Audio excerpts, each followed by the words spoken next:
আজকের ভিডিওটি মূলত প্রথম শ্রেণীর ছাত্রছাত্রীদের জন্য তৈরি করলেও যদি কোনো গার্ডিয়ান বা টিচারেরা আমার এই ভিডিওটি দেখে থাকেন, আপনাদের জানাচ্ছি আজকের এই ভিডিওর মাধ্যমে আমি প্রাথমিক শিক্ষা পর্ষদ থেকে যে সমস্ত নমুনা প্রশ্নপত্রগুলো দিয়েছে তার মধ্যে স্বাস্থ্য শারীরশিক্ষার প্রশ্নপত্র নিয়ে আলোচনা করে দেওয়ার চেষ্টা করছি। যদি আমার কাছ থেকে এই প্রশ্নপত্রগুলো কালেক্ট করতে চান তবে আমাকে ইমেলে মেল করতে পারেন।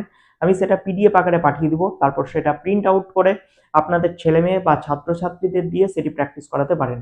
একটা ছোট্ট রিকোয়েস্ট, যদি চ্যানেলে নতুন হয়ে থাকেন চ্যানেলটিকে সাবস্ক্রাইব করবেন। ভিডিওটি যদি ভালো লেগে থাকে অবশ্যই একটা লাইক করবেন।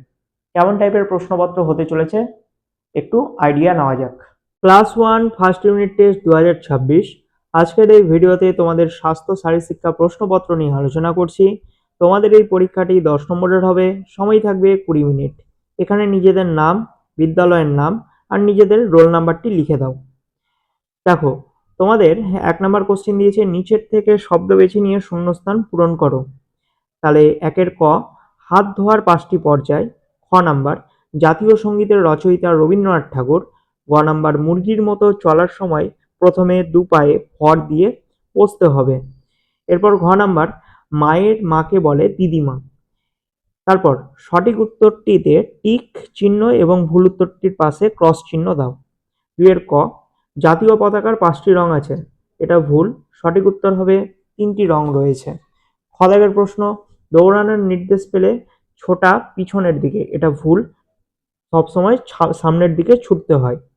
গ দাগের প্রশ্নে খাওয়ার আগে সাবান দিয়ে হাত ধুতে হবে, ঠিক।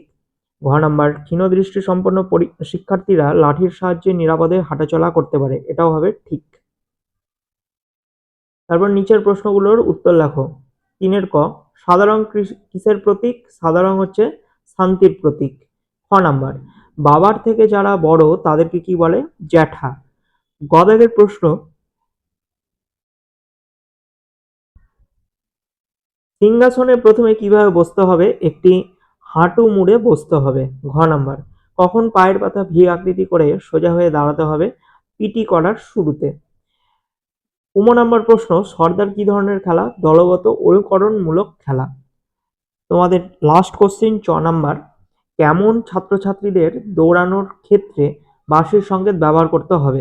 বিশেষ করে দৌড় শুরু এবং থামার নির্দেশ দেওয়ার জন্য বাঁশির সংকেত ব্যবহার করতে হবে। এই ছিল তোমাদের স্বাস্থ্য শারীরশিক্ষা প্রশ্নপত্রের আলোচনা। ভিডিওটি যদি ভালো লেগে থাকে অবশ্যই একটা লাইক করবে। চ্যানেলে যদি নতুন হয়ে থাকো চ্যানেলটিকে সাবস্ক্রাইব করে পাশের বেল আইকনে ক্লিক করো। বন্ধুদের মধ্যে শেয়ার করে দাও যাতে তারাও এই প্রশ্নগুলো জানতে পারে, শিখতে পারে। সবার পরীক্ষা খুব ভালো হোক। All the best.